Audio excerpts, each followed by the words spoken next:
champ is here. I must be the greatest. The champ is here. I'm going to continue to stand with the people. The champ is here.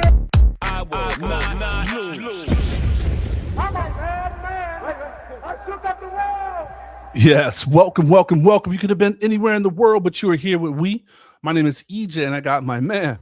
MH. Yes, he is the DB of the show, and we are Black in Sports, giving a voice to the culture that won't shut up and dribble. Here, man, getting the best people in the game and in the boardroom, covering it all while providing a platform to be heard. Without further ado, you listeners know what we're doing, man. We want to welcome in our guest. So our guest is charging a path to give the next generation a place, or should I say a platform to be heard in the esports world and arena, while growing the community and representing the culture of gaming. He's been on record to say he wants the Inferno to be the Golden Knights of esports. So we're going to dig into what that means. Please clap it up for founder and CEO of Vegas Inferno, Jairo. And I'm going to start with Jairo. Give us that full name so I don't butcher it, man, because I didn't even want to attempt. No, you're good. Jairo Urcuyo. I appreciate you guys having me on, man. No, it's an absolute pleasure, man. And how we like to start the show always is a shoot your shot moment. Our shoot your shots are really just giving us that time where you shot your shot, man. Give me that one moment. It could have been any time in life. It could have been shooting your shot in your early days or just shooting your shot currently and, you know, the effort you're doing. But any time that you shot your shot, you could have won the bag or learned the lesson, man. But give us that quick shoot your shot moment. Man, I feel like every day is a shoot your shot moment for me, bro. You know, when I'm going into these conversations. So I guess we kind of go back a little bit. One thing that stands out in my head is when I first started Inferno, I was telling everyone, I said, hey, you know, I was working at the time. I said, hey, I have this cool idea in esports. I think we should do something creative and be the team out here in Las Vegas and gaming. And I was working for my former boss, and I was like, I think we need sponsors. Again, you know, starting up a business, it's not easy, as everyone who's an entrepreneur knows. But I scheduled a hour meeting in his office. Again, I was just his employee at the time, and I said, "Hey, listen, I got this esports brand that I'm starting up. I have these creators that I want to bring in and these teams. Would you guys want to sponsor me? Sponsor my company?" And he looks at me and goes, "So you want me to pay you and pay your company?" And I said, "Yes, absolutely." Yeah. I was like, "It's two different things, man." But then, you know, he said, yeah, okay, let's try it out. And it worked out for a little bit until the business ended, And I said, I'm going to keep going. I kind of got my bag. So Love that, man. That's a shoot your shot for real. You got to go for it. yeah, For sure. Where did your love for esports start? When did that start? Man, I've been a gamer all of my life, man. So since I was, 6 years old, right? I was born here in the United States, in San Mateo, California, but then I come from a military background. So my dad was in the military, and then my father, he was actually born in Nicaragua. So he introduced me to this Looney Tune video game, baby Looney Tunes, man. I was 6. You know, I was like, I don't know. Like I was just playing video games, man, at that point. But as I started growing up, I just kept investing into just playing video games. My uncle really got me into like the Call of Duty. You know, it's like everyone else. So Call of Duty, Madden, always got whooped on Madden. I was like, listen, I might not be good at Madden, but I'm good. I'm gonna be better than you at Call of Duty. So my love started with Call of Duty, and that headed into a path of I remember the story, man. I think I was 15 years old at the time. I was a sophomore heading to my junior year in high school. And I was playing Call of Duty Modern Warfare 3 and trying to drop nukes, as everyone growing up playing COD tries to do, you know? So as you know, nukes aren't easy to get in COD. You got to get 25 kills, sometimes 35 kills in a row. And so, I'm sitting there trying to drop a nuke. And I got my teammate, he's not moving. And I said, bro, what are you doing? Like, I'm trying to drop a nuke right now. What are you doing? He goes, well, I'm graphic designing. I'm like, I'm 16, 15 years old at the time. Like, what is what are you talking about? What is that? And always been an artist at heart. I didn't go into the graphic design field until, I started playing games. And so he started telling me about graphics, and I'm over here trying to drop a damn nuke. I'm like, dude, like, I hear you. I get what you're doing. I listen, we can talk after the game, but I'm 3 kills away from a nuke, bro. like, like you can't just sit here and do this, man, to me. So we talked after the game. He talked to me about like what graphic designing is and how you can get into gaming with all these sniper and Call of Duty teams. I was like, all right, cool. I wanna try my best. So I ended up learning graphic designing on my own, and got into a couple teams, and that was just like, I mean, you guys know, you guys come home and play with your friends and hang out and play Call of Duty, and just like that. That was the teens back then, right? Until one day I started learning what competitive Call of Duty really was. And that really got the blood flowing. I was like, I've always been a competitor at heart. I mean, growing up, I played club soccer, I played baseball in high school. And it's just like that flow of competitive was always in me. And so I started learning what competitive Call of Duty was, started, playing these tournaments, won a couple tournaments, online tournaments. I've always been just trying to just drop nukes all day long. And so into one point, yeah, into one point, I was like, I met this guy who worked at a company called Denial Esports, and Denial was a world champion team in COD, and they gave me the opportunity to become a graphic designer for them. Like, I couldn't become a player. I couldn't, I couldn't do anything else besides graphics. So that's what I was trying. That's how I got into it. So that's all I knew how to do. I didn't know streaming was a thing back then. I didn't know any of that. And so I joined a team, perfected my skills in graphics, headed into another company called Strictly Business, another world, class Call of Duty team. And that was like my moment of getting introduced into esports and the love of it. Like that whole, like, I mean, since I was a kid, but that whole like 15, 14 years of age till like, till now, I guess, right? It's like that's how I fell in love into the industry. Man, that's like trial by fire, right? Like, I mean, you really, you know, what is it? I can show you better than I can tell you. So just going in, pulling yourself up by your bootstraps and teaching yourself a craft, man, and then actually getting in with the different teams and like you said, trial by fire, man. That's kudos to you on that journey. Thank you, man. Yeah, it's definitely been a journey, and like, a lot of the skills I've learned is because I've had to, like, it's whether you're a content creator in my industry, right? It's your content creator, influencer, editor, graphic designer, photographer, and especially becoming an entrepreneur. If you don't have the staff to do it and you don't have the money to do it, guess who's doing it? You. It's like, Absolutely. you gotta learn different crafts, man. So Oh, my bad. So you mentioned club soccer. I guess tell me a little bit about your game there. Give me a little scouting report on your soccer game before we get back into the esports. man, there is not much to it. Listen, I was very young. I played right wing, or left forward, right forward, and then I played goalie. The only reason I played goalie is because I was a fat, chubby little kid. Like, like I'm running left and right. I'm telling again, I'm like 8, 9 years old at the time, so I'm looking back at my mom and dad and like, hey, get me out of this game. They're like, no, you got to run. I'm like, okay, well, I don't want to run. So put me in a position I don't want to run at, or you don't have to run, which was goalie.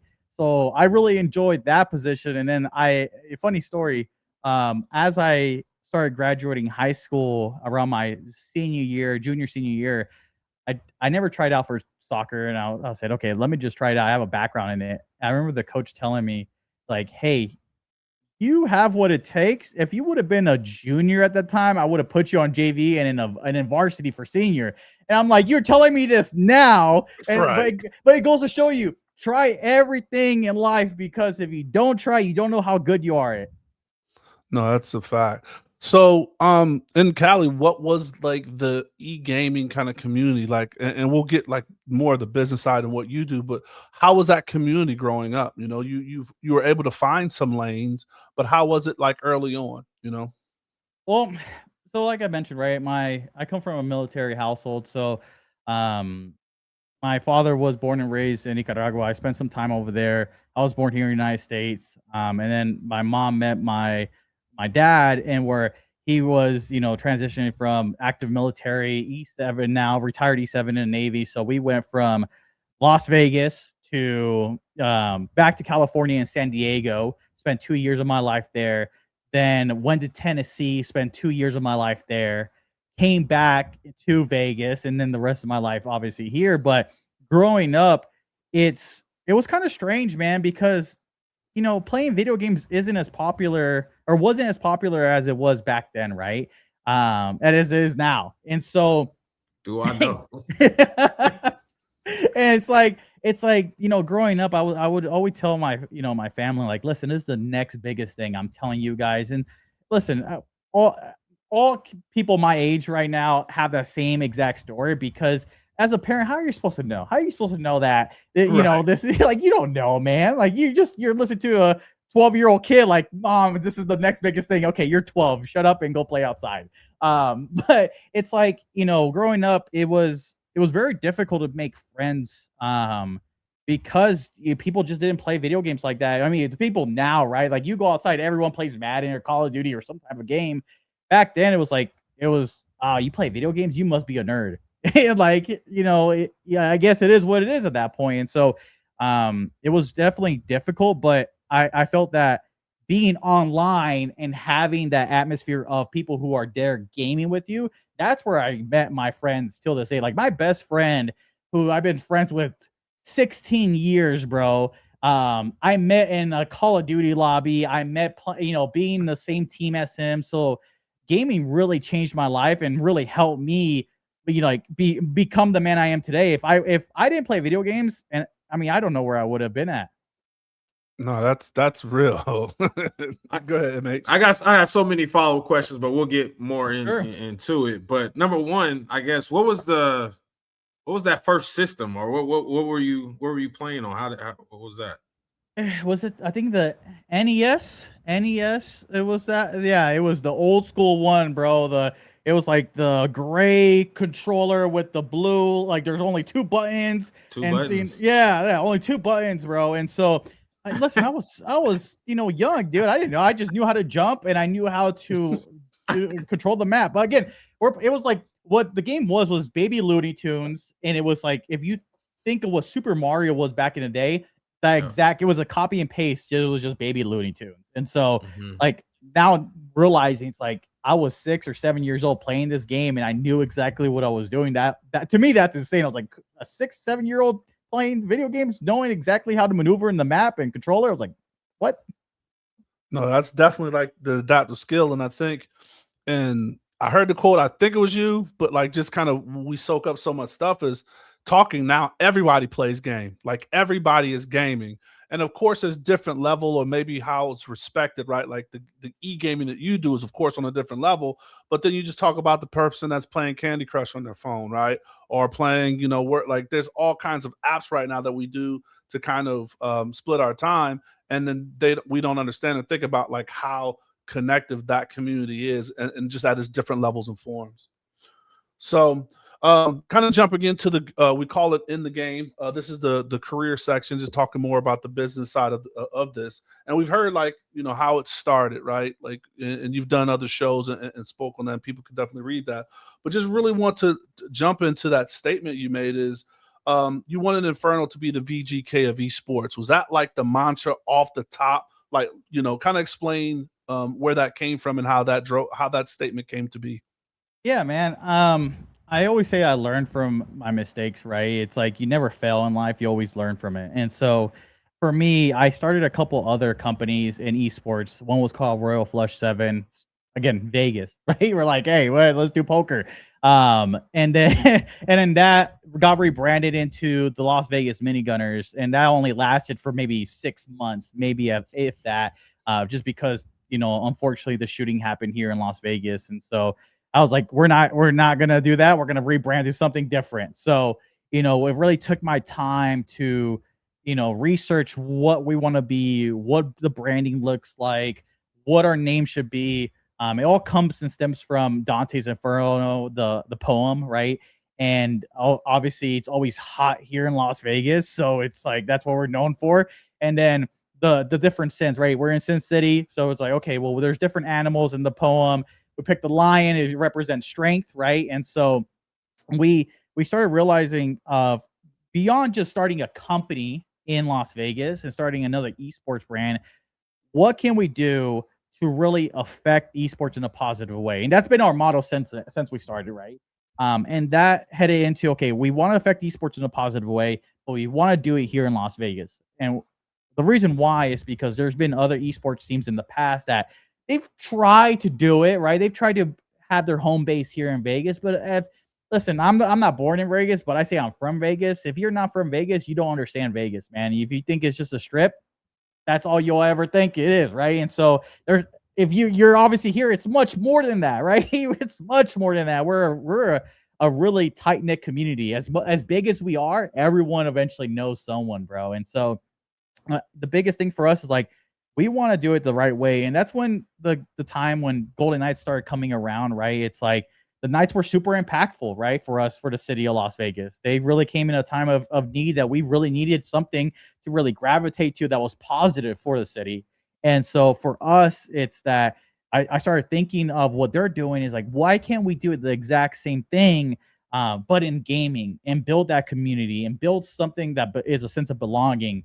And so we're just like, hey, we want to become the Golden Knights of esports, and I still live by that same day, right, till this day. That's It's awesome. yeah, dude. It's like we want to become the Golden Knights of esports. We already look at ourselves as that, but obviously there's all different obstacles. So Absolutely. And providing that platform, like to be competitive, right, which the team is.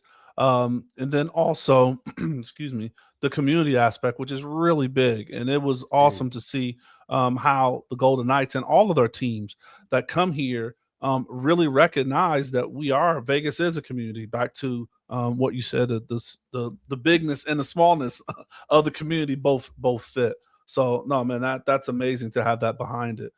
On the business side of esports, give us some similarities, right? That how esports and traditional sports relate. Like, what are some of the commonalities?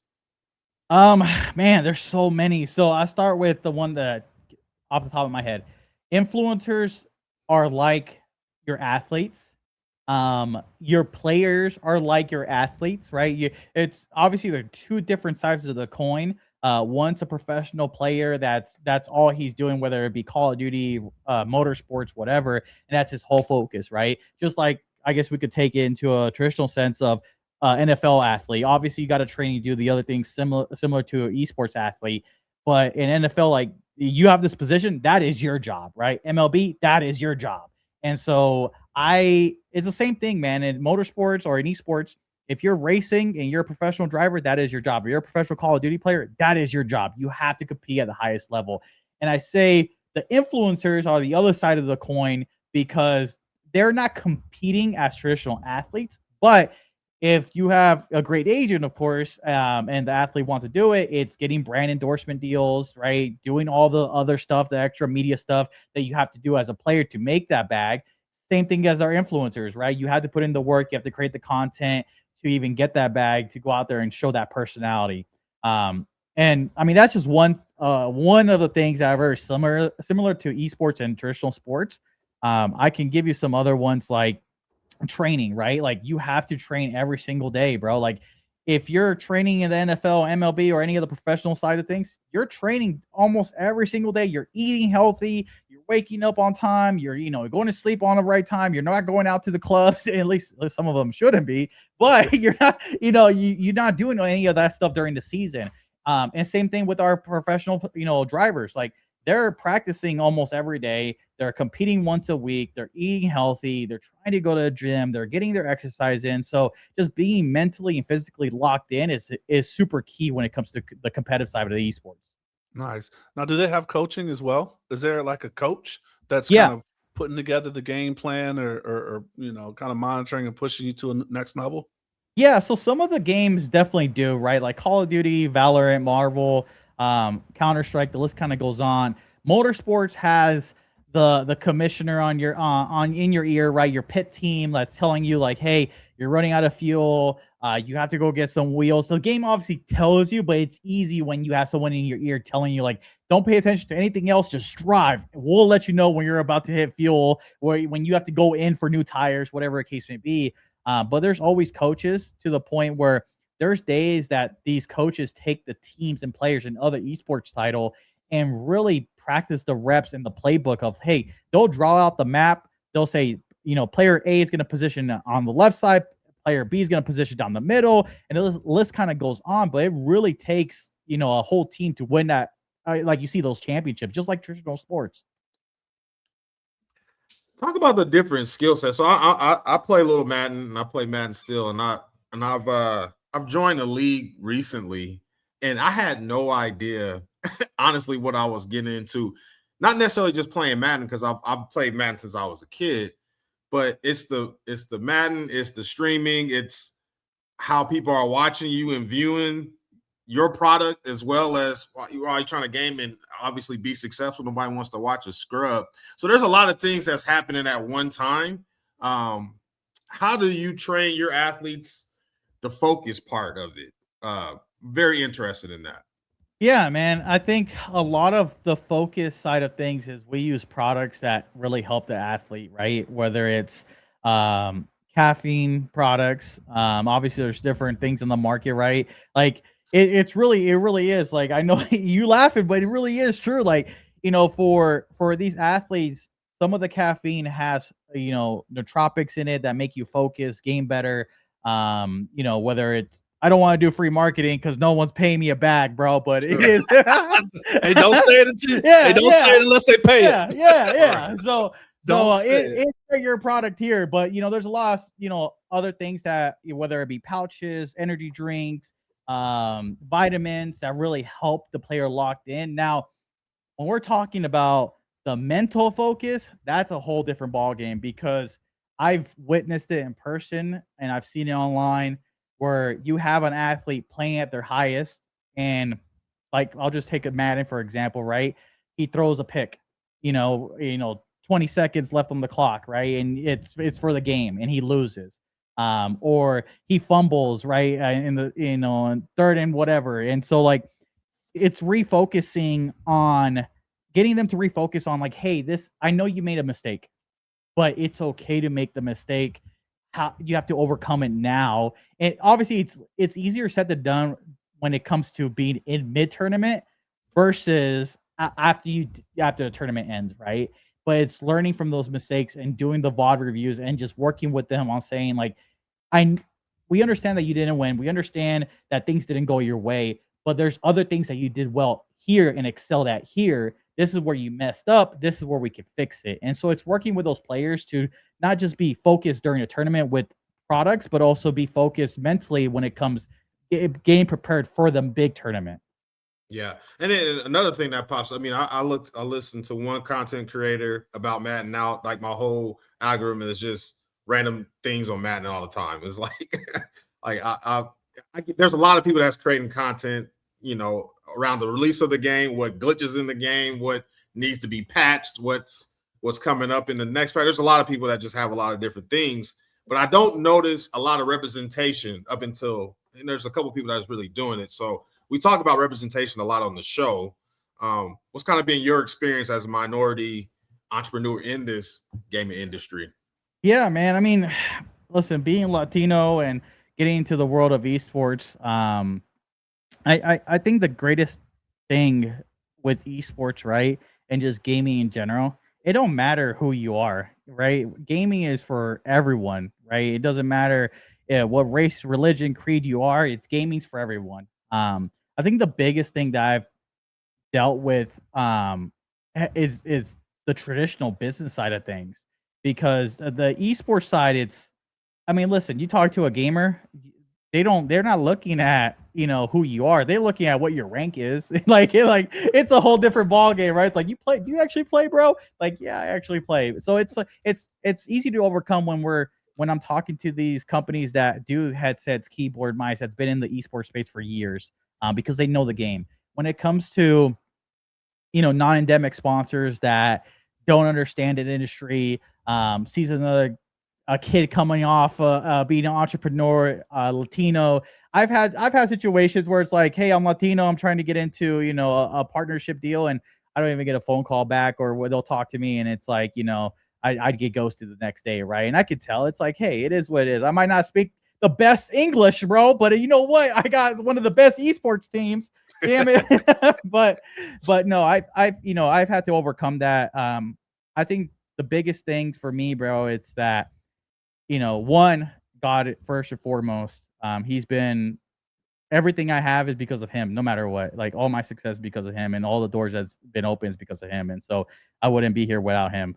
Two, it's my business partners. Like I'm so blessed to have different ownership groups of all walks of life that help open the doors. When I can't do it, I have someone else that can really help, you know, pry that door open. So there's been instances, but again, dude, it's not about how the door's closing. It's about how we can pry it open. So That's big. So, you know, there's been things that you've intertwined or weaved in and out. But like how do I get to the bag, right? Like are the main things just sponsorships, or is it like, you know, your team, are you paying players like certain, you know, just like a NFL team or MLB, right? Like Derek Jeter gets paid one thing where, you know, someone that just came off of the minor league is going to be, you know, paid another thing. What are those kind of pay scales for someone coming in to the esports lane? yeah, man. Definitely very similar to traditional sports. When it comes to, I'll just take, you know, motorsports because that's what we're in right now. It's you can sign a rookie, you can sign a veteran, you can pay them the same wage, but it's like if someone has a proven track record of winning multiple championships, of winning just a winning culture, right? You obviously want that person under your banner versus when you have a rookie in like it, you know, rookies are rookies, man. So this is the first ever time of the, you know, this is the first time they've ever faced against the next best other 39 players in, you know, in the world in motorsports. And so sometimes the nerves get to them, and as a rookie, you know, you have to overcome that, like we're talking about overcoming mental, you know, mentally and also physically. But it's experience, right? You pay for the experience just like how you pay for anything else. You want it done right, you pay for the more experienced person. If you want it done not so right, you might get lucky, but you know, so it's like you have to put up with the bag, man. So in the sport, right? Like one of the things that we know in sport, there's trash talk. So you know, some say MJ was one of the best ones, like Silent Assassin, he get in your ear, stuff like that. And then it's the kind of the fans, right, watching and things like that. Is there trash talking, or how does that go or play in the sports world, Oh, the dude, esports? there is so much trash talking, bro. There is so much that you don't even hear it on some of the main broadcasts because you know it gets pretty wild, bro. It's not as wild as it was when I was growing up, but it gets still pretty wild, bro. So there's definitely a lot of trash talk. Even being a former competitor, dude, I still trash talk to this day. Like I like I'll play Call of Duty and I'll be trash talking just because it's my content, but you know, there's a lot of it, man. It's the funny type of trash talk, and it's like I've seen people get up from the chairs and do the choke sign, and it's like after they lost the match, it's like you know Reggie Miller did that, and so it's like it's pretty cool to see though. Love that. So, along with that, what you're talking about, just some of the similarities, you know, physical going back and forth. How are some of the things? Because you're referencing like, oh, you know, the team is in race car mode right now, or you know, I do Call of Duty, and then you know, there's the physical aspect, right? When you're talking about, um, excuse me if I'm using the wrong language, but I'm like joystick versus keyboard, right? Like I know you see those kind of keyboards. I think my nephew, he does some gaming stuff, the keyboard with the different color keys on it and stuff like that. How are those different skill sets grown, or are they specific? You know, like if I'm going to be a basketball player, right? Like I'm training to be a basketball player, a bowler, whatever. Like how are those skill sets developed, and is there just that one lane? Like if I'm in the racing or the you know, the fighting, you know, the different kind of game sets, how is that decided? How do you train? Like, just kind of give us a little bit of background of that.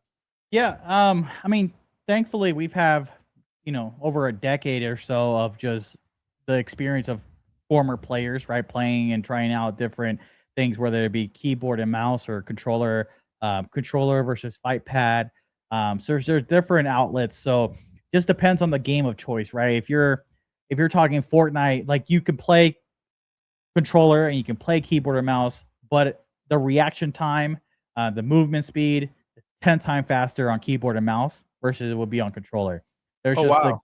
yeah, like the second it takes you to do this, right? The second it takes you to do that, to just flick to the left or right, it takes me half a second, if that less, to do that on a keyboard or mouse, right? And so depending on the game, right? Call of Duty, you don't play keyboard or mouse. The league doesn't allow it, so it's only controller. Warzone, still being a subcategory of Call of Duty, you can do keyboard and mouse and controller, but controller is dominant in COD. They've always been dominant, so it's preference. Motorsports, the great thing is that being one of the teams signed with NASCAR directly, one of the 20 teams actually, um, we're able to help them grow that sim to reality, and that's their mission. What does that mean? Well, it's, if you don't know NASCAR, there's actually a couple professional drivers in NASCAR that came from the world of sim racing. And That's so insane. yeah, and so they're professional drivers. They're in the Truck Series, the Cup Series, etc.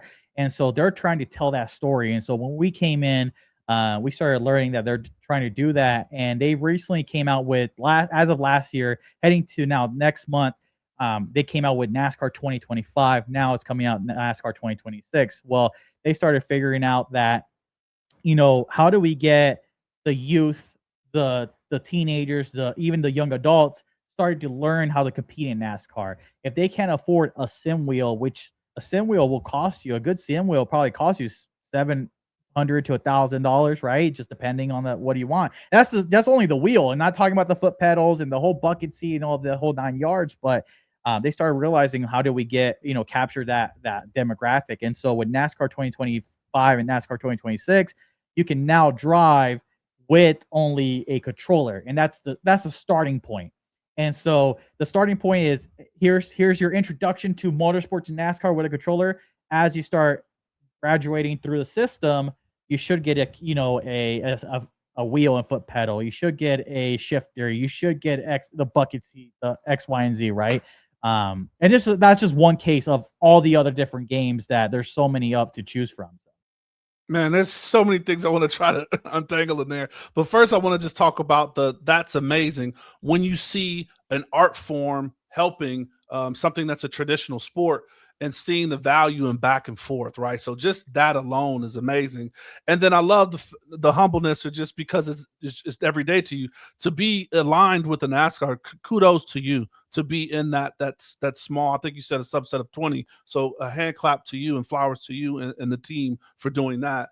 And then the fact that, like, you see that we saw the F1, F1's gotten really big with their series that they made. They just made the movie, with Brad Pitt, and they're showing them in a simulator. Like, that's how they were training. Now, of course, the simulators are different, but that's a form of gaming, right? They're using an outside form to practice getting better. So that all of that is amazing, and kudos to you. One thing that I want to jump on that I'd be remiss to get to before we kind of move to the next step is understanding. When we take it back to when you said your parents are like, okay, it's a big thing, but how's a parent supposed to know that, to where we are today, that kids can get scholarships to schools for this, and I know you went the graphics route, which is a more tangible, or maybe people can connect the dots to that. But to see the gaming now, I think it's over, and I lost my notes somewhere. It's like over 300 colleges and universities that offer scholarships to their universities. Now, only 11 of them, I think, are D1, but just to have the landscape of over 300 schools and growing to offer some kind of scholarship or fee or something off of tuition to attend their program is amazing, man. How have you seen that, and how does that help the sport? Yeah, I mean, as of recently, in last 3 years, just learning and seeing the programs like Syracuse, Oregon, Michigan, you name them, right? The company, the colleges that really want to invest into the esports world. It's been great to see that. It's been great to see that all these kids finally have a way to, make money after they graduate high school. And also, a different career. And so I even tell the kids that, we see, throughout the day, it's like, hey, esports is very similar to traditional sports, and the one top percent will make it. Don't get me wrong, but you still have to have a backup plan. And the great thing is that with now colleges accepting esports and giving full ride scholarships or even just some scholarships in general, it's you can still be chasing the dream of becoming a professional gamer.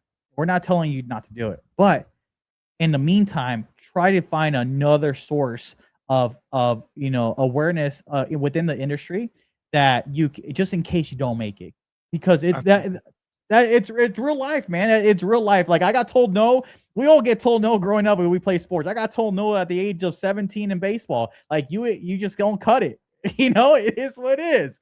Absolutely. And so it's really amazing to see the colleges out there supporting now. And providing these full ride scholarships, dude. And I think it's just great. No, that's awesome. Oh, you got a question, MH, and then lead in Yeah. once you're done. Jump into those sudden change. I can. So I think this is maybe a couple years ago. I recognized that there was a 2K league that the NBA teams had their teams that are representing them as well. So do you think that's a path that traditional sports organizations will continue to collaborate on the esports side? Man, I really hope so. So I kind of have my back and forth with the 2K League just because the 2K League tried it and they tried to collab with other esports teams and make their whole, league about the teams, right?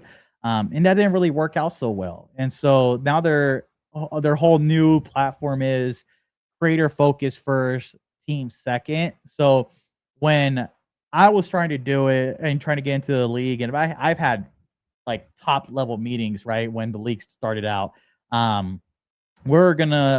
we built a brand called the Las Vegas Dogs, and we started this company called Las Vegas Dogs, but in partnership with Ball Dogs here in Vegas. You guys know Ball Dogs, great company. And so we started picking up 2K players. We had former championship players be part of our brand. Never got going back to what we were talking about earlier, right? That red tape, right? Never got past that red tape of getting a team in the league. And so it never worked out, man. And so it sucks. But to answer your question, I really hope that other, leagues work closely with other esports teams, and you're seeing it. Yeah, like you're seeing the Kansas City Chiefs are working with the Kansas City Pioneers, the local soccer teams out there. Shoot, listen, we got to ring the Golden Knights siren of playing the playoff game for the Oilers, right? And so the Golden Knights are doing it. The Silver Knights are doing it. Nighthawks. The local teams are here, they're trying to do it, and they're adapting to it and bringing in esports. But it's the rest of the other leagues and teams trying to figure out how it makes sense. And you got some stubborn teams, but I'm hoping that one day they'll figure it out. Yeah, we might have to talk a little bit offline about how that even works and what's the starting point for that for some of these organizations. But I'm gonna go into what we call like our sudden change. So these are just random rapid fire questions, so our audience can get to know you a little better. Favorite game of all time? Call of Duty. Texting or talking? Texting. Favorite day of the week? Ooh, Sunday. Okay, okay. Back to most underrated esports title. What's the most underrated? Ooh. I'm gonna say Rocket League, even though it's popular now. Rocket League. Okay. Nickname your folks used to call you? My Sapo for frog in Spanish. Okay. One person in esports everybody should know. Ooh, Scump. Okay. Oh. Favorite junk food? Pizza. iPhone or Android? iPhone. Favorite childhood TV show? Oh, wow. Naruto. Okay. Your last Halloween costume, if you partake?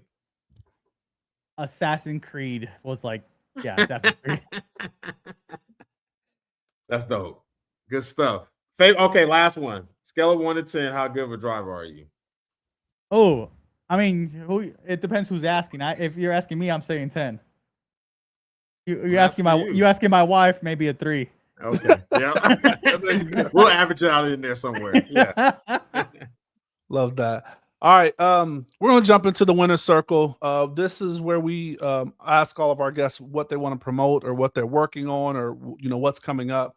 But I think we want to sprinkle some other things in here as well. We may go a little bit longer just today because I think this is phenomenal, and it's hard to get so much of where esports is going and what you're doing, in this tight window. But just to start off, congratulations, man! Just thanks for sharing what you've been sharing of what you did, because I was researching. I remember the Vegas Dogs that you were doing that partnership with, and Vegas is in the conversations of hopefully getting the basketball team, and hopefully maybe that's something that you bring back at a certain time, right? Like, just because as an entrepreneur, things don't work out. It's about timing sometimes, right? The idea is great, just sometimes it's the timing.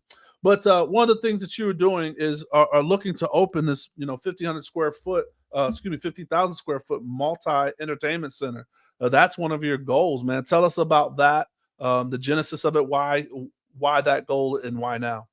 Yeah, man. I think again, I'm a firm believer that God puts visions in dreams in your head for a certain purpose, right? And so I started thinking of this idea of opening up a 15,000 square foot facility. Now, when I say it out loud, it's kind of scary and it's kind of crazy, but listen, my soul is telling me that I can do it, so I'm gonna do it. I don't know how, and I've already taken the steps to figure it out. Raising money, trying to bring in sponsors. There's already a great blueprint out in LA that they've done it since 2017. So it's why reinvent the wheel when there's already proven success somewhere else, right? Especially in LA where it's a lot more expensive versus here in Vegas. And so I want to build a 15,000 square foot facility, multi-purpose center. One, helping educate the youth in esports on a professional side, utilizing our professional gamers who have been playing professionally, for years, right? And so being able to be trained, like would you rather be trained by your Pop Warner football coach or Drew Brees? Like, right? it's like I'm picking Drew Brees at this point. So same thing, right? That's just one level, surface level of it, but the other side is going to build a LAN center, a stadium inside the actual facility where it fits, a couple thousand people, just so when we're hosting matches, when there's events that come into town, they can rent our whole entire, space. But also, and then also gaming PCs, having people to come rent out the PCs, train, etc. I want to build inside the facility streaming room so creators outside can come in to stream, their games or stream whatever they want, podcasting like this, photo shoots, video shoots, anything like that. So photographers have somewhere to bring their clients in. But I also want to have a cafeteria to be able to feed people who are there, buy some food, team up with local companies, maybe open a restaurant inside the venue, and really just take the model of like the fandom of you see the T-Mobile Arena, but in a smaller space, but also have a retail section in there where you can buy our newest Inferno clothes or newest jerseys, and then just everything in between, man. So from education to entertainment to streaming, the whole 9 yards. I want us to be a one-stop shop for whatever you envision you need. We got you. No, man, that's amazing. And then with that, it is going to be a community thing too, right? Because just thinking about the expense to get in, having a place to one, give the people access, right? Because is that one of the things I know MH brought up, inclusiveness? Is that one of the biggest hurdles? Is the cost to get into some of these things, right? Like internet, all the chairs and the joysticks versus the keyboards and the lighting and everything that you need, along with the know-how, right? Like seeing someone doing it, someone that can show you. That sounds like that's going to definitely help create less of a bar of barrier to entry. And I could be speaking wrong, but like, you think about some of the traditional sports or why they're, popular in certain areas, like a basketball is all you need, and, to go hoop. And then versus what you would need to go be a golfer or a tennis player, things like that. So is that some of the barrier entry that you've seen or that's tough for kids starting out? Yeah, man. I mean, a big thing that's like you don't have 3 to 5 grand to spend on the PC. You don't have a $400 microphone. You don't have, a fancy keyboard or whatever, right? It costs money to get into esports. It's not a cheap sport. I mean, just like F1, motorsports. Motorsports isn't a cheap sport, right? But there's ways to go get into it, just like how I did, right? I started at PlayStation 3 or PlayStation 2, which back then was obviously super expensive. I mean, $500 still for a PlayStation 5 right now is kind of expensive. But the biggest thing for the venue is not only, my dream is to not only open up this venue, but thankfully we have enough connections in the world of esports that we've been doing this for so long that, hey, I need 40 headsets, 40 keyboard mice. Sponsors will love to just donate, and we have a track record of proving what we bring to the table. So it's a little easier now than maybe if I was first starting up and had no idea about this, right? But two, it's like, yeah, we have to make money. We have to bring in memberships and all this whole model. But if I can get a sponsor to just say, hey, we're going to pay for X amount of kids to come in, why not, right? Like, open up the facility. There's gaming, there's education, etc. And you get that access too. But I definitely see where there's kids that might not have access. And the great thing is that we actually, so in partnership with Inferno and Valhalla Esports, we help open the first esports lounge out in the historic West Side with Nevada Partners. So if you go inside Nevada Partners, we're in there. That's amazing. That is so awesome. Man, yeah, just giving those flowers, right? Like even doing that with Valhalla, like you talk about different venues. So I want to jump into this and then we'll jump back into venues. But yeah, getting a proclamation from Mayor Carol Goodman, right? You rang the horn at the Golden Knights, right? You are our official Vegas esports team, right? Let's stand and clap on that. And with that, I think that's part of the things you're saying. Like when you go out and you make those asks, you put into work to receive, those accolades and things like that. So, in becoming what the team is and what you're building forward for this building, is Vegas Inferno becoming more than just a team, right? Is it becoming more all encompassing with wanting to build this? I mean, the team aspect of it, but are you becoming more of a brand?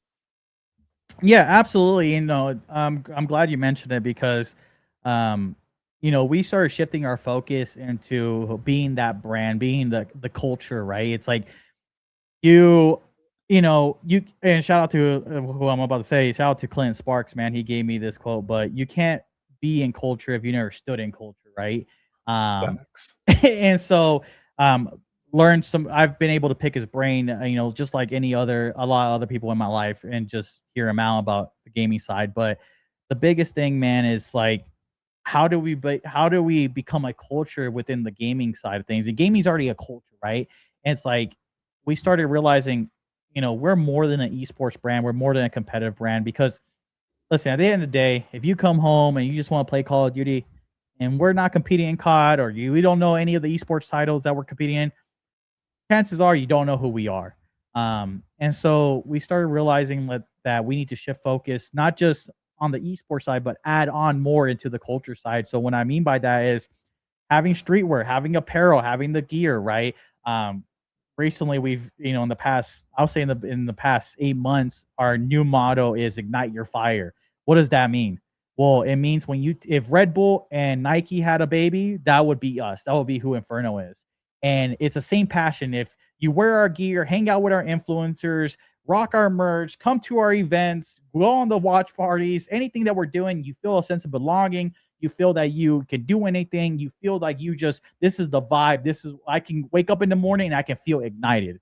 And that's been our motto since of the beginning of the year, and really shifting into that focus of IRL streaming, the merchandising, the events, giving back, raising money beyond more than just gaming. The gaming's cool, but the best thing is the stuff that we're doing for the community and for esports. You talk about the culture. Have you ever like turned down a talented gamer just because they don't fit the culture and what you're building? Absolutely, man. You know, the unfortunate part is of being a owner is that you have to tell people no, right? It's like it is what it is. And a big thing for me is that, you know, at the end of the day, it's a business, right? The culture, like, listen, you can have the swag, you can have the cool drip, you can have the amazing, like, you know, social media presence. But if you're not a good human being and your work ethic sucks and you're lazy and you don't want to do it and you're not a team player, at the end of the day, you don't fit what Inferno is about. Like you fit like the 1% of what we're building of the 99 percent. So like I have to always turn people down because either you're a great gamer or you're a big influencer or okay influencer, but you just don't fit exactly what we're looking for. And that's no knock to them, but it's at the end of the day, we're trying to build something special here with the brand. And where are we at, right? Like this moniker we're pushing, you know, because I shouldn't say we're pushing, we're becoming, or we are, or the path is laid for us to be the sports and entertainment capital of the world. So you fall within that, right? Esports is one of those sports and entertainment kind of venues.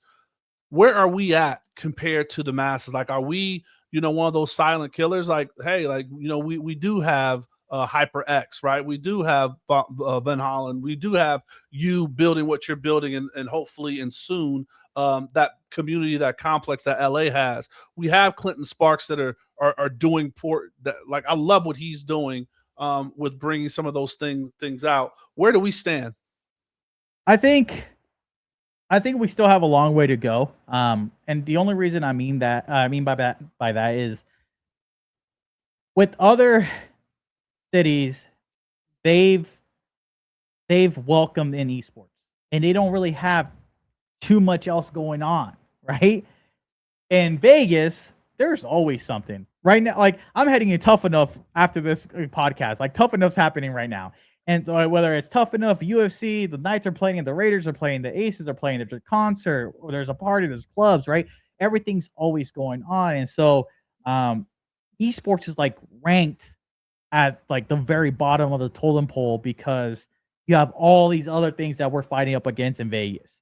And I think if you moved us anywhere else, and that didn't have the culture that we had, I think we would be 10 times ahead than our competitors right now, right? But at the end of the day, it's no one's doing it for Vegas, and we all know how Vegas culture is.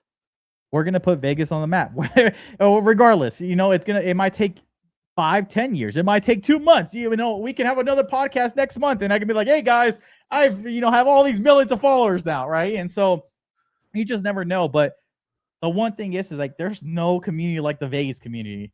If you know, you know. That part.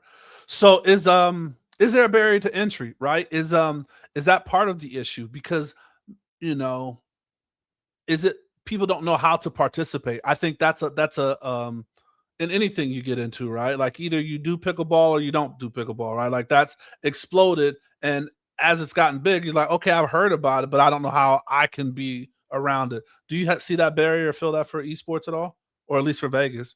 Yeah, I mean, again, you have HyperX, you have Valhalla, you have Velocity.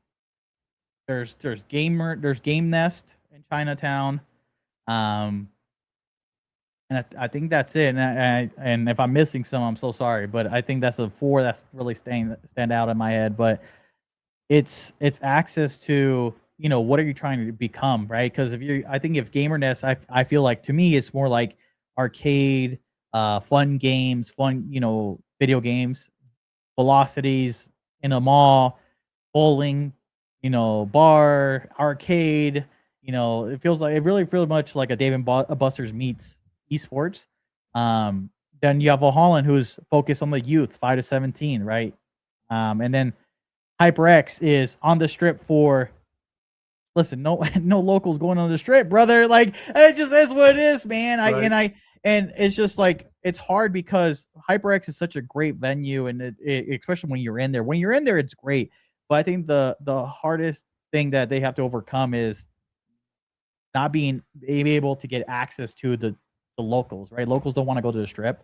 So it's a little difficult, man. So that's why with the venue that I want to build out, it's somewhere that's not too far off from the strip, but also not too far off from the community. I'm looking right now where I'm looking is around, if you guys know where the Durango station is, that's that area in the southwest side of the city. That's where I'm kind of looking for, because listen, you 15, 20 minutes, you'll be at the strip, town square. It's not too far. It's not too close to the strip. It's not too far from the strip for tourists, but also the locals can come in and just, hang out and do what they need to do. Yeah, that'd be amazing. Definitely to see that. So you did mention events, and I definitely want to give you more kudos and flowers. You're working to be in the community. I mean, so you're working with Tough Enough is why you're going there. It's not that you're working with them for the combat side and the e-gaming for that. I mean, mentioning what you've done with the around the library district, and then I mean, hell, even doing stuff with the wild car washes around here, right? Like just being there for them to think outside the box.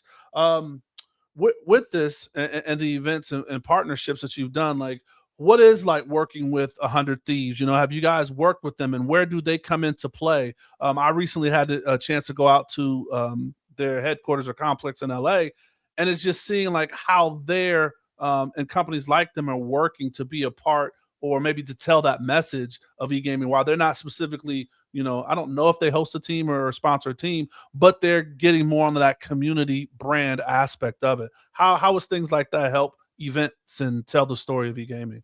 Yeah, man. I mean, I think it's very impactful.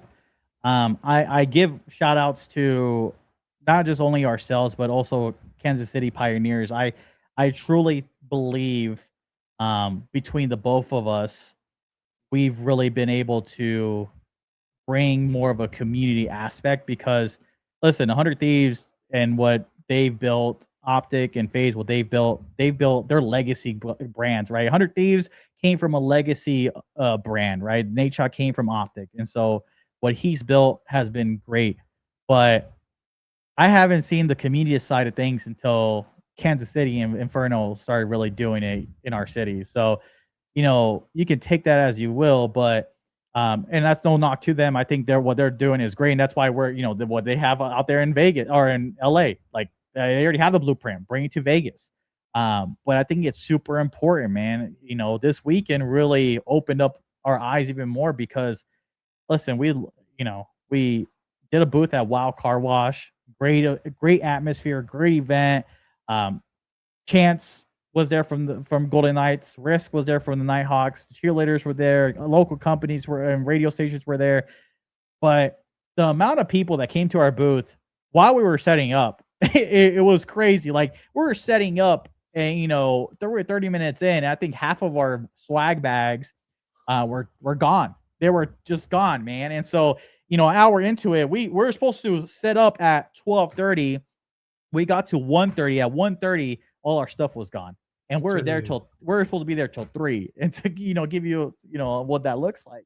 But it's important because with that swag bag, they're just bags that had our logos, drawstring bag that had our logo, which is great marketing. But two, it's how do we make it impactful? So when I was talking to you guys earlier about how do we affect esports in a positive way, how do we become the Golden Knights of esports as being impactful here in the city?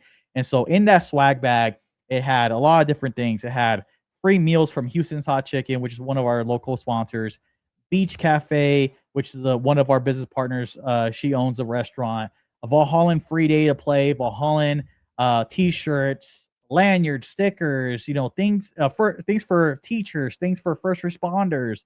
Capriotti's lunchbox in case you didn't have a lunchbox. So it's just a lot of promotional things that people would use, but also it's free stuff back to the community. It's like, go get a free meal with your kid, go get a free milkshake with your kid, go hang out at the venue, or here's a t-shirt for one of your kids, or if you're an adult, you're a teacher, here's a free meal on this. So Man, that's absolutely amazing, man. And keep up, like we say on the show sometimes, keep doing the Lord's work, man. You put it out there.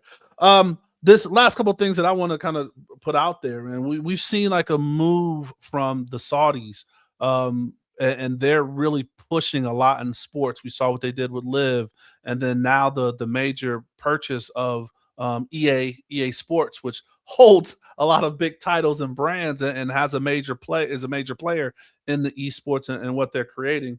What is that censor or feel in the community about them coming in? Because they're really attacking and want to be a part of the gaming and the sporting community. Is there any kind of thought or excitement or what's the feels around a movement such as that? Man, being in the industry, there's a lot of different opinions, right? You have some opinions that they don't like that they're in esports. You have others that love that they're in esports, right? So it really depends on who you're asking, right? But I think the biggest thing that you gotta look at for them coming in, we didn't have the esports World Cup until they came in. No one knew, we had local championships or major championships, and that's it. Now we have a world championship, right? It's like winner take all. I think the last prize pool was like $7 million or something like that, or $70 million. I forgot the exact number, but regardless, you have now a program at the end of the year that's Olympus style, placements. You can become the best of the best, and it really holds that title. Is the esports world championship. Like no one ever did that. So they came in and did it because no one else did it. So why not, right? And now everyone's looking forward to that. It's happening right now in Paris as we speak, right? That's amazing. Yeah. and so, I think it's super important. If you ask me, it's super important for them that they came in and built something. But now they're building the Esports National Cup, which it's basically the World Cup, which it's funny because Esports World Cup, right? But the World Cup of gaming, where you take all these countries, the best players from all these countries, and put them into the same field and against each other, right? And that's funny enough that you mentioned that's actually some of our goals. We got the nicest decline letter from the Saudis 2 years ago saying, hey, we love what you guys are doing in Vegas. You're quite just not there yet. So, well, okay, well, we have to get into even more esports title to even be considered, which, hey, we got a response. We'll take a win, right? We'll take where we can get them. And it's all about that timing, like we talked about. So, you'll definitely come back to it. But no, it's just so with that, what is the future? Like, give us, 5, years down or whatever is the time frame, even in the next year or two. But what is like the future of e-gaming or the trends, I guess, that you're following? Because I guess there's different, views of it. So I don't want to maybe take too big of a view. Give us that outlook from your opinion. Man, I think that how we're heading is having us be bigger, and you could say that we're bigger than traditional sports, but really having that fandom, right? Is if each esports team has that fandom, like 100 Thieves is figuring it out now. We're trying to figure it out. KCP's trying to figure it out, but having that core fandom, that's where it's going to really get surreal, because now you have thousands of people showing up to your tournaments, showing up to your events. You have people who are going to buy your merch, and just like soccer fans, I think we can become bigger than soccer when it comes to fandom. I really truly believe that. Just because esports is global, man. You like I said earlier, right? You can get into esports with just a cell phone at this point. It's not probably the best esport, but you can get into it. And so I think how we're heading, you'll see us bigger than soccer. I don't know, it'll be in the next 2 years. I think in the next 5 to 7 years, we'll be maybe at the line of soccer, and then afterwards, you'll see us bigger. That's big time. That's Yes, wow. Hey, listen, coming off of Yeah. FIFA and how the world connected and joined in, that's amazing to hear. And it's also shocking. I don't know, MH, if you kind of had this thought, but just to think of the fandom of it, right? And I think it definitely comes from maybe how people engage to it, right? Like, because is that where Twitch came in? Like, Twitch just blew my mind to where people were like, oh no, I sit here and I watch this guy play because he's just a really good player.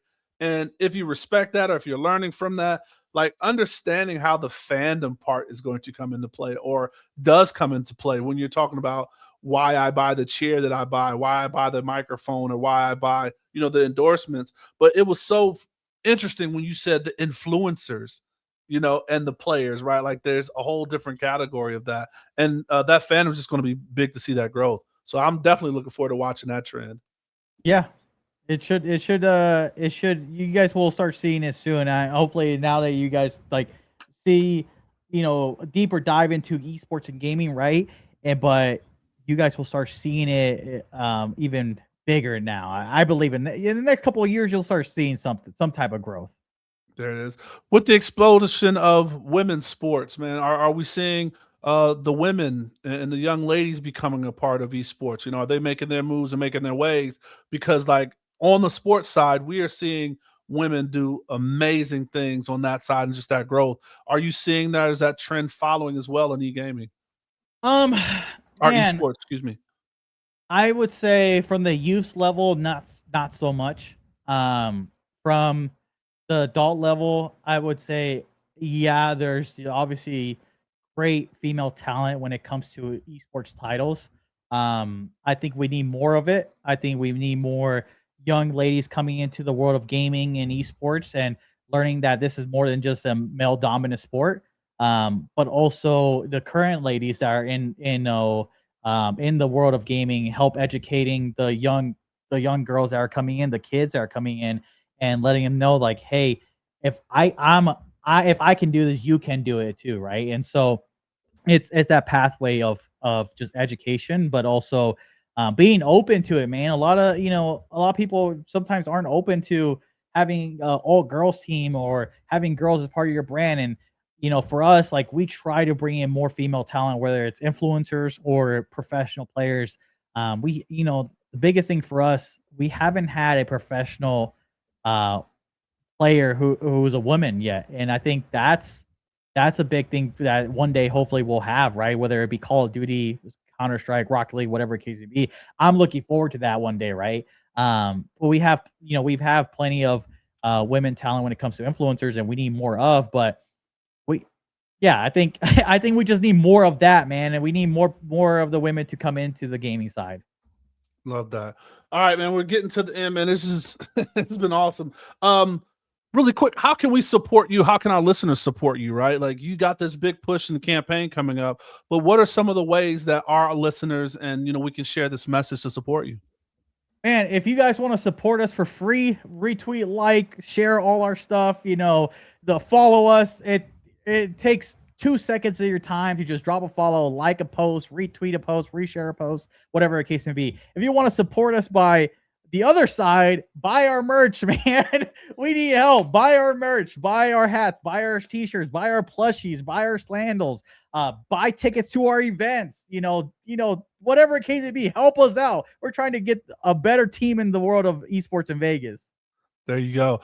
Give us some of those. We're going to put in the show notes, but give us maybe the top two to follow, because I know you have a lot of handles and a lot of things there. But give us the top, the easy ones that they can go follow that you'd want to push them to, and we're going to put all of them in the show notes. On all socials, Vegas Inferno. That's the easiest one. Go follow us on Vegas Inferno on all socials.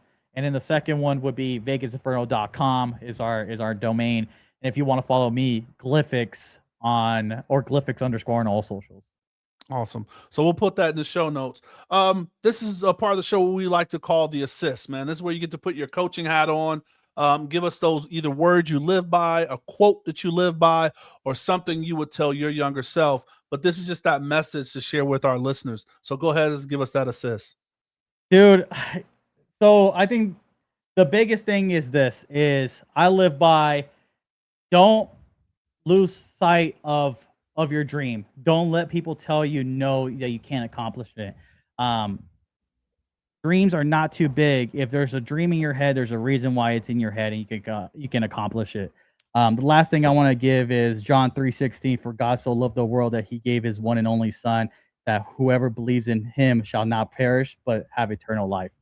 I ended there. Boom. MH, give us Yeah, some we final can- thoughts and whatever else you got, man. No, we could raise offering on that. No, we could raise Pass. offering. No, better say pass offering. But no, man, it's been great speaking with you, and thank you for educating our listeners on esports. Like EJ mentioned, I think this is the first that we've touched on, and we've touched on really everything from cornhole to basketball. So this is great, and we love to support and continue to support. And congratulations for everything that's going on with Vegas Inferno, and look forward to seeing you guys down the line. Thank you guys so much for having me, man. It's been a pleasure and it was fun. We gotta run it back one day. Absolutely, man. We got to figure it out. I got some ideas percolate, man. So thank you once again. Hey, so as always, we want to thank our guests, but we also want to thank you for listening. The whole format and platform of this show is really to get you inside some different things, spark that interest. So do your homework on your side. If this, esports was something you never thought of, here's a way to kind of learn more about it. We're putting all the contact information in there so you can follow up, but we're definitely going to run it back. So thank you to listeners for listening. I hope you enjoyed the show. As you know, new shows drop every Thursday, so make sure you hit that subscribe button, hit that bell. And like we always say, man, please subscribe to our YouTube because visual representation matters. So if you can see it, you can be it. And always, like we like to sign out of here, just please stay safe, practice gratitude, and know that we're rooting for you. Screaming, all us blacks got is sports and entertainment until we even.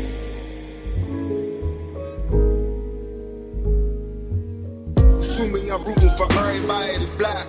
Yeah. Yeah. Assuming I'm rooting for everybody that's black. Yo. Assuming I'm rooting for everybody that's black. Spent about 2 racks on handmade new rags. Assuming I'm rooting for everybody that's black. That's everybody from sports to college class to rap.